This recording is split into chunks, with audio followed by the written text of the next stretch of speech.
Buenos días mi gente, mi nombre es Juan Echezábal, esta es mi página La Tijera. Hoy es viernes 28 de marzo del año 2025 y les estoy transmitiendo desde la ciudad de Daytona Beach donde vivo. Vamos a cambiar las cámaras con estas hermosas imágenes, ¿no? En la mañana viendo el amanecer, un lugar muy bonito.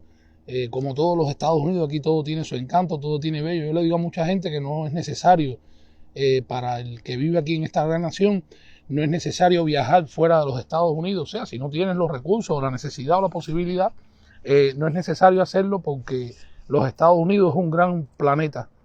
Es una nación planeta, o sea, son varios estados, pero varios estados con sus características. Hay lugares de los Estados Unidos en los que vas que te parecen Europa, hay otros lugares parecen África, otros lugares parecen Asia.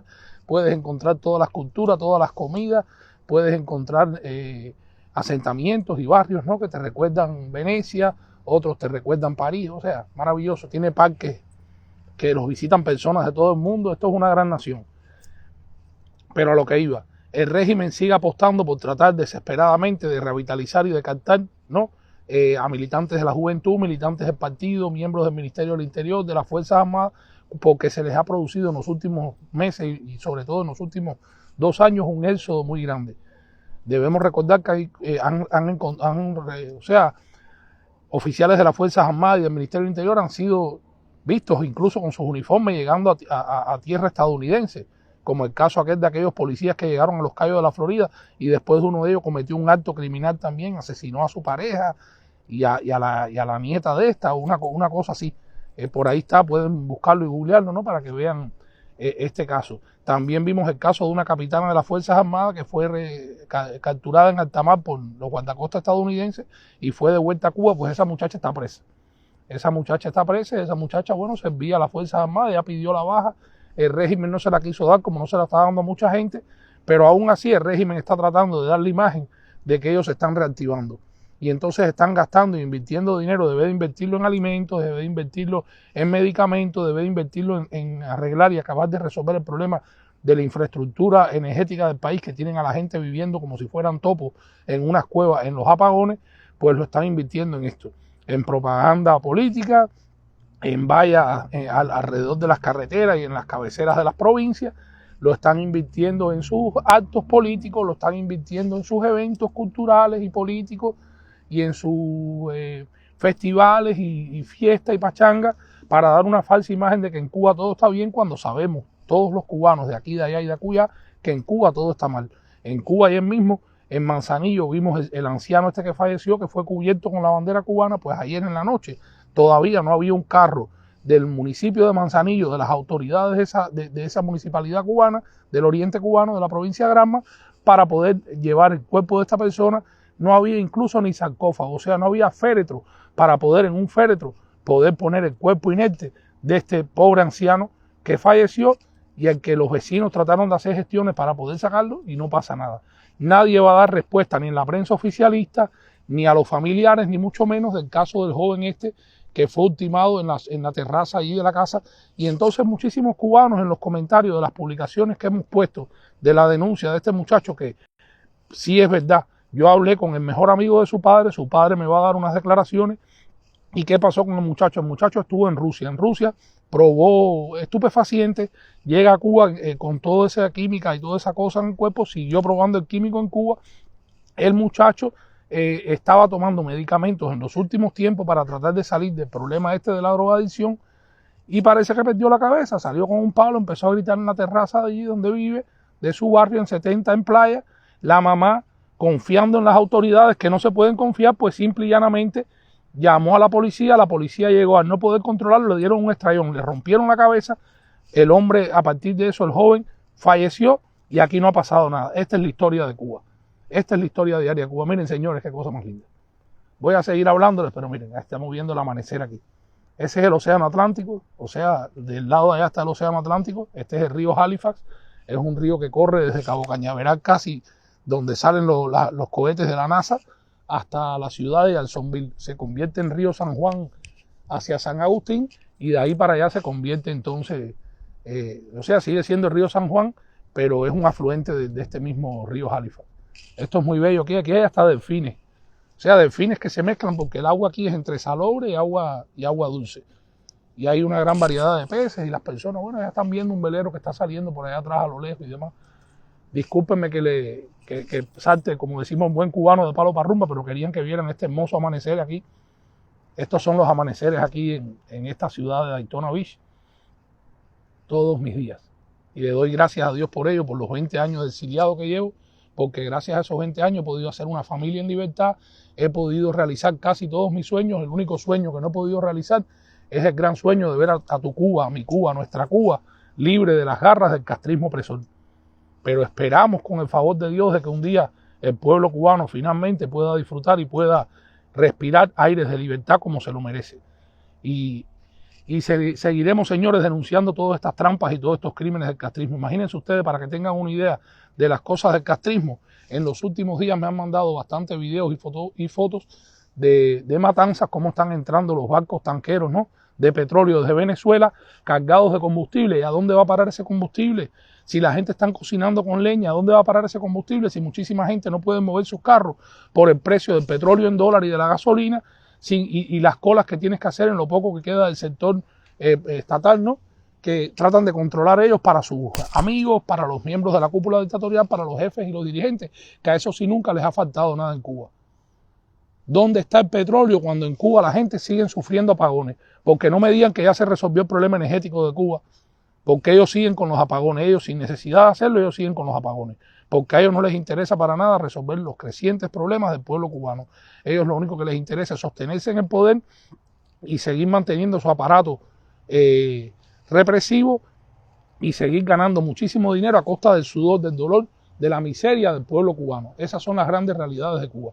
Y por esas realidades tendremos que seguir denunciando al régimen opresor castrista y señalándolo ante el mundo como el máximo responsable de toda la desgracia que pasa en Cuba. Cuando usted ve un accidente de tránsito es porque no hay luz en los semáforos, es porque las vías están destruidas, están llenas de cráteres y de baches que lo que hacen es provocar de que el pueblo, ¿no?, los choferes tengan esos tipos de accidentes. Los carros están viejos, no se le dan los mantenimientos requeridos.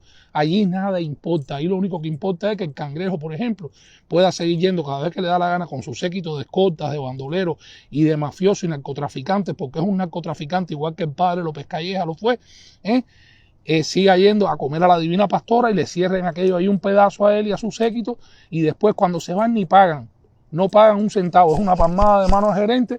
Y gastaron ahí 3.000, 4.000 pesos, dólares, mejor dicho, gastan miles de dólares allí, y esos dólares, ¿sabes a dónde van? A costilla de la leche en polvo, a costilla del pedazo de pan, a costilla del medicamento que el pueblo cubano no recibe a diario. Esta gente se han robado la isla, la han secuestrado, y todo el mundo es cómplice de lo que está pasando en Cuba. El primer gran cómplice de la desgracia del pueblo cubano es el mismo pueblo cubano, que ha soportado silente y con miedo, y entiendo su miedo. Yo también lo tuve cuando vivía en Cuba, por supuesto, pero con miedo hice mis cosas también, con más miedo que valor, pero con el deseo de ver a Cuba libre. Y el miedo es el que ha llevado a los cubanos a soportar todas esas cosas, a soportar que Cira, una joven madre con su hija, viva allí en la zona del matadero Camilo Cienfuegos, entre aguas albañales, y por más de un mes las autoridades del municipio donde ella vive no le den solución a su problema, porque sabe que lo que pasa, el director de comunales, el director del Poder Popular, el primer secretario del partido de su municipio, lo que están es robando, lo que están es inventando, vacilando, bachateando con los carros del Estado y disfrutando de lo que privan al resto del pueblo. Si usted saca la cuenta quiénes son los dirigentes, quiénes son los jefes, quiénes son los directores de empresas, no representan ni el 10% de la población cubana. Y esos son los que están viviendo, señores. El resto del pueblo se está comiendo un cable del carajo, porque a la dictadura no le interesa para nada el pueblo cubano. La dictadura lo único que le interesa es sostenerse en el poder, y que los cubanos se sigan yendo, los jóvenes, los que tienen fuerza y los que tienen la posibilidad económica, se sigan yendo para alrededor del mundo, para que sean la fuente de suministro de las divisas que necesita la cúpula dictatorial para seguir dándose la gran vida en Cuba. Eso es un negocio redondo. El que se le ocurrió eso, lo hizo con ese objetivo, no con el objetivo de que el pueblo cubano viva mejor, de que el pueblo cubano viva con libertad, de que el pueblo cubano viva con seguridad ciudadana. Ellos para nada les interesa nada de eso. Ellos lo que les interesa es que los cubanos que tienen la posibilidad se sigan largando del país para que sigan siendo la fuente de suministro, vuelvo y les repito, monetario, que soporte a la dictadura opresora castrista que los tiene a ellos en el poder. Más nada, esa es la única verdad. Por eso es que salen las ciberclarias. Si usted va a ver las ciberclarias, tienen los perfiles restringidos, pero si alguien los conoce o es amigo y coge y me manda imágenes y los denuncia, va a ver que es director de una empresa, que es un alto militar, que es alguien que está beneficiándose y disfrutando a costa de la miseria y la desgracia del pueblo cubano. Leo comentarios. Heidi Rondón, saludos y bendiciones. Rosailda López Peña, saludos para ti. Jenny Benis, mil bendiciones desde Cuba. Heidi Rondón, buen día. Así es, acá en Cuba se está pasando mucho trabajo y necesidad y no sabemos hasta cuándo. Tenemos los niños, ancianos y personas necesitadas y el gobierno nunca responde por ellos cuando eran la prioridad en este país. Es que no, eso no fue prioridad, eso fue Fidel Castro. Heidi, lo que pasó fue que Fidel Castro trató de crearse, mientras tuvo también la complicidad, ¿no?, del CAM y de los países del llamado campo socialista, que eran los que le suministraba todo lo que necesitaba el castrismo para estar vivo en aquel momento. Disculpen, Fidel Castro dio la imagen de que eran una potencia médica, que eran una potencia en el deporte, que realmente lo eran, pero lo fueron antes también. Cuba dio muchísimos deportistas, Cuba dio muy buenos peloteros, dio boxeadores estelares que peleaban en las grandes ligas y dio muchísimo ajedrez, José Raúl Capablanca. O sea, Cuba siempre dio glorias en la cultura, dio glorias en la ciencia, dio glorias en todas las esferas. Cuba económicamente en el año 58 era uno de los países más estables de Latinoamérica y del mundo. Era capaz de producir todo lo que se comía y exportar más del 40% de la producción agrícola de Cuba. Y eso de que los campesinos y que el pueblo cubano se moría de hambre es una gran mentira. Porque imagínese usted que los campesinos en el tiempo muerto dejaban ahí, el bodeguero le dejaba fiado, porque las bodegas en los lugares donde estaban los ingenios, los centrales azucareros, eran de los dueños de los mismos centrales. Y en el tiempo muerto les dejaban ahí y les hacían una cuenta y ellos entonces podían comer, podían resolver sus necesidades con pobreza, con humildad, pero nunca se pasó el hambre que se está pasando en Cuba bajo la dictadura opresora castrista. Eso es una gran mentira. Y mis abuelos y mis tíos y los conocidos y mis vecinos más viejos siempre me dijeron, esto es una gran mentira. Aquí en los peores momentos comimos arroz, frijoles y bacalao con boniato. Aquí en los peores momentos se comió tasajo con arroz y un pedazo de vianda, y nunca faltó el pan en la mesa, y nunca faltó la alegría en el corazón del cubano. El cubano hoy está mustio. El cubano que celebra y da falsa imagen de alegría, como esas personas que salieron en aquella fiesta, la mayoría mujeres, todo el mundo borracho en medio del apagón, con un equipo de música conectado a una planta. ¿Saben qué es lo que pasa? Tienen un familiar aquí trabajando 14, 15, 16 horas en Estados Unidos, en cualquier país libre del mundo, para poder, ¿no?, mandarle todos los meses su remesa, mandarle sus combos, mandarle su recarga, mandarle sus paqueterías para que ellos tengan satisfechas todas las necesidades. Entonces, como no le importa porque ellos están un poco mejor, esos son los que bachatean, esos son los que fiestean, esos son los que van a paladar, esos son los que no le importa tampoco que se caiga la dictadura opresora castrista. Emilio de Juan. Gracias, Juan. Excelente información, bendiciones y patria y vida, libertad. Te sigo diariamente, God bless you. Que Dios te bendiga a ti también, Emilio. Gracias y bendiciones para ti todos los días de tu vida. Señores, les deseo un lindo fin de semana. Vuelvo y les repito, viernes 28 del año 2025 y seguiremos de la tijera, gracias a ustedes, denunciando los crímenes del castrismo. No como lo hace la dictadura, que esconde la cruda realidad de lo que sucede en Cuba, de homicidios, de inseguridad ciudadana, de accidentes, de problemas, de necesidades, de carencia, de corrupción gubernamental y de todos los males y todos los flagelos que puedan existir dentro de una nación, sino con la inmediatez y la veracidad que gracias a ustedes siempre nos va a caracterizar. Me despido de ustedes dándole las imágenes, ¿no?, del amanecer. Parece que está un poco nublado, de la ciudad donde vivo, la ciudad de Daytona Beach, y desde aquí les deseo un lindo día, un fin de semana maravilloso, muchísimas bendiciones y todas las cosas buenas de este mundo. Vuelvo y les repito, mi nombre es Juan Echezábal, esta es mi página La Tijera, y gracias a ustedes seguimos informando con la inmediatez y la veracidad que siempre nos va a caracterizar. Dios me los bendiga.